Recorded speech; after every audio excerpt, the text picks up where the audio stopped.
Boy, was I right. UFC 291 happened last night. It played out just as we expected. It was exciting. It was awesome. But most importantly, boy, was I right. Justin Gaethje is the new BMF.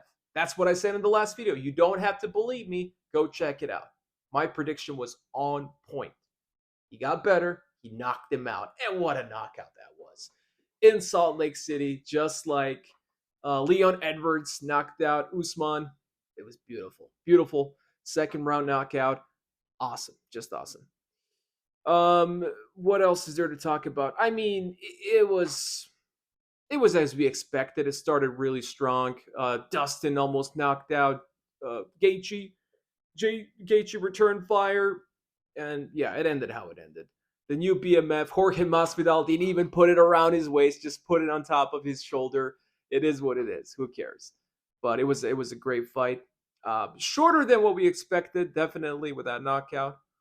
But yeah, oh boy, yeah, we'll see what's next for Justin. We'll definitely see what's gonna happen with him, what the UFC plans to do with him. Who's he gonna fight? He already said he's not gonna fight Connor because he doesn't fight people that are on steroids. So, sure, I mean Connor indeed was on steroids. I think we can all agree on that right now. Alex Pereira, stellar performance. That's exactly how I would describe it. I said that he will be able to defend the takedowns, stop him from doing it, Jan Blachowicz. However, he did not necessarily stop the takedowns. He did a really good job. Jan took him down. However, he didn't submit him. It was close at a moment or two. There was a couple of moments that was really, really close in the first round, right away at the start, pretty much. But man, he could not submit him. You could see he worked with Glover. Whatever he did, he's a beast. I mean, Alex Pereira is a beast. He held a 220-pound man on his back and stop him from choking him. It was just amazing. He held it on, and then after that, on the feet, he was just beating him. Jan tried to do it again over and over again, but I mean, no. Alex clearly won this. It wasn't a TKO KO as I predicted, but it was a clear cut decision victory by Alex Pereira. This dude is awesome. I mean, he's gonna be a problem, and I think he's gonna be a champion of that division as well. Whoever he faces, I think he's gonna be the favorite next. Is it Yuri Prohashka or Muhammad Ankalaev, or if Jamal Hill even recovers from his injury? Maybe Muhammad Ankalaev might create more problems as he is a better grappler than Jan. He gave Jan a harder time when they fought, but we'll see. I mean, I don't even know if Muhammad is coming back to the UFC at this point. However, about the fight, so Jan claims it was robbed. I mean, no, it's just simply untrue.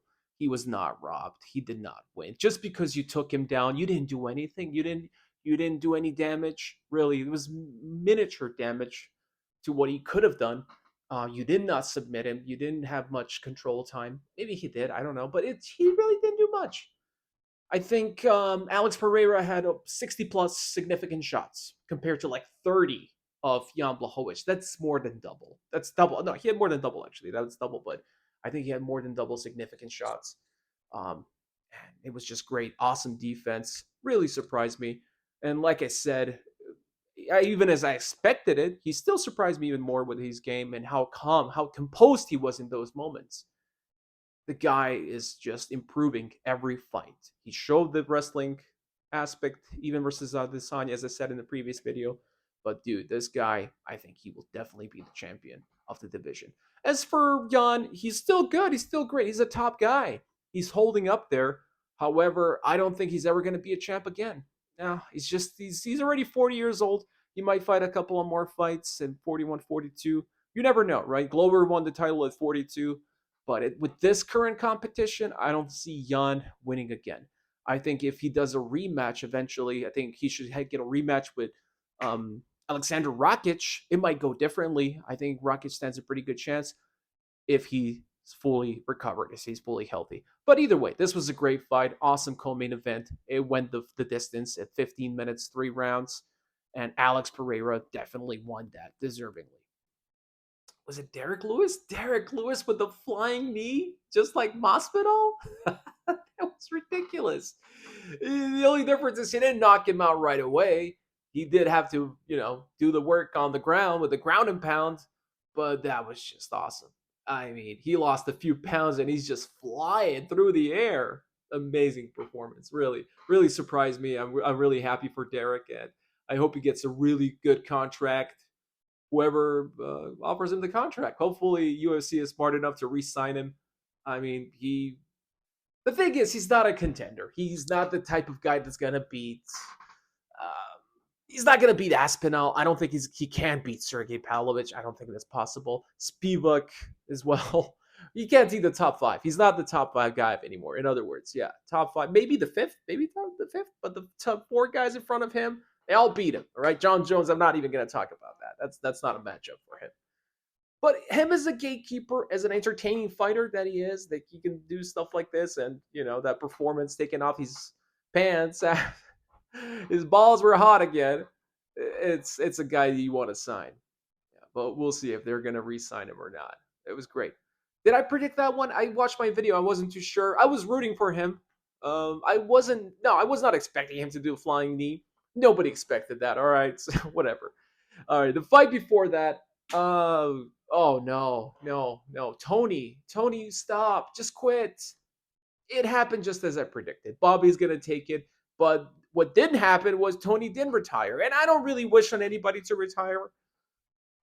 It's not for me. I'm just a filthy casual, right? Like most people. But come on, it was sad to watch. I shouldn't be sitting on the edge of my couch being nervous if he's going to get hurt, if he's going to suffer another bad knockout. In the end, it kind of played it. He didn't get knocked out. He got submitted by Bobby Green. I mean, but if you're submitted by Bobby Green, what are we talking about, right? Tony, what are you doing? What was your game plan? In the first round, he had a glimpse. He knocked him down once. I thought he actually ankle picked him or something like that. I didn't have a good angle. I wasn't, but then I realized he actually knocked him down for a brief moment. But Tony, I mean, and then he put him against the cage. I thought he's gonna go up on him, take his back. He had it for a brief moment, but no, he could not take down Bobby Green. And then the rollover later on, it was just ridiculous. It was so sad to watch. He got beaten badly by Bobby Green, and especially round two, and then after that he submitted him.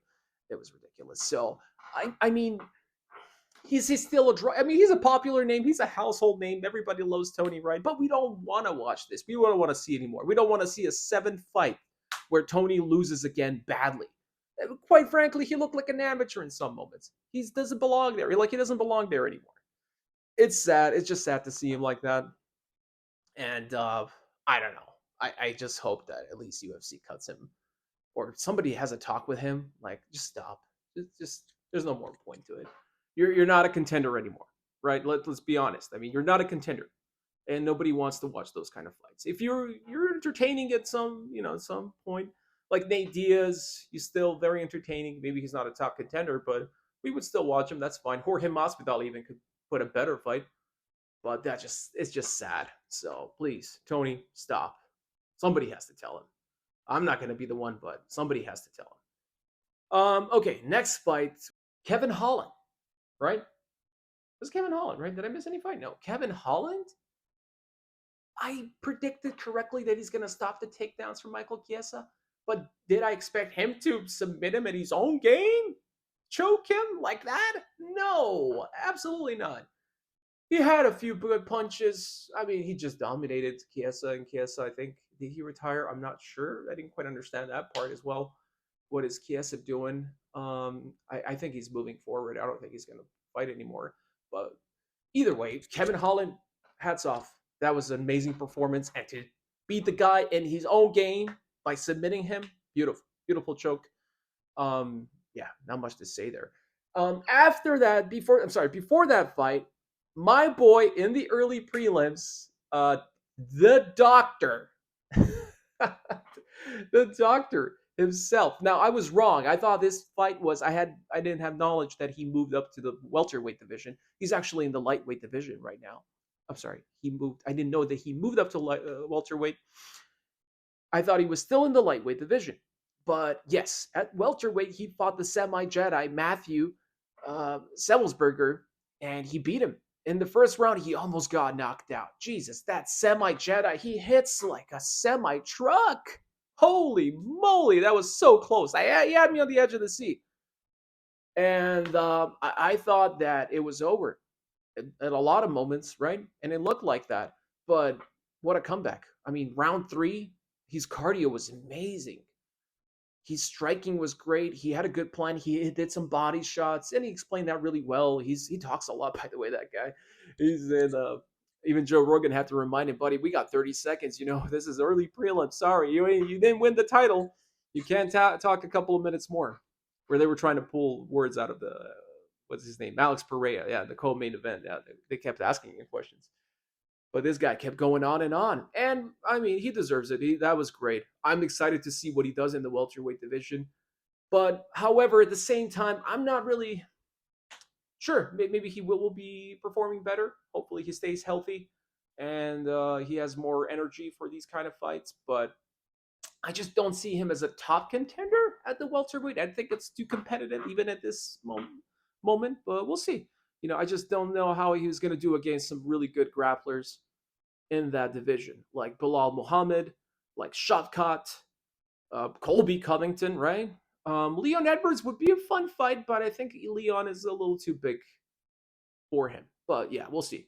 So, but amazing fight by him. I'm getting a little sidetracked now, going off topic, but yeah, he did great. He did really good, and I hope he gets a better fight next one and eventually gets ranked. I'm sure he can, and I'm sure he will be ranked at some point. So yeah, that was Salt Lake City. Fans were great. They were there. I watched the whole thing. I watched also Miranda Maverick. What a dominating performance! Amazing. What other fights were there? There was a couple of other interesting fights, but that main event was awesome. And yeah, I can't wait for the fight night next week. I'll probably throw another video later on about something else. But yeah, if you like this, please like and subscribe, and I'll catch you in the next one.